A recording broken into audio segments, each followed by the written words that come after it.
গাজায় ফিলিস্তিনিদের ওপর ইসরায়েলের হত্যাযজ্ঞের প্রতিবাদে সিলেটে বিক্ষুব্ধ জনতার মিছিল থেকে কেএফসি, ইউনিমার্ট, বাটা, ডোমিনোজ পিৎজা সহ বিভিন্ন শোরুমে ভাঙচুর চালানো হয়েছে।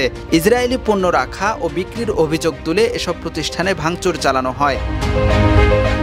সোমবার বিকেল ৩টার দিকে নগরীর মিরবক্সটুলা এলাকায় প্রথমে কেএফসি ভাঙচুর করা হয়। এরপর একে একে বাটার বিভিন্ন শোরুম, ইউনিমার্ট ও বিভিন্ন নামি দামি ব্র্যান্ডের শোরুমে ভাঙচুর চালানো হয়।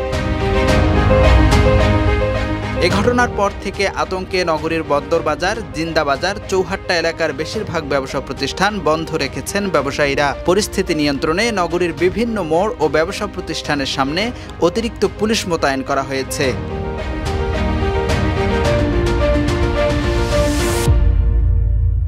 দেশের নাম্বার 1 ট্রেডিং অ্যাপ ইউএফটি ফাস্টের সাথে ট্রেডিং করলে থাকবে না আর কোনো দুশ্চিন্তা।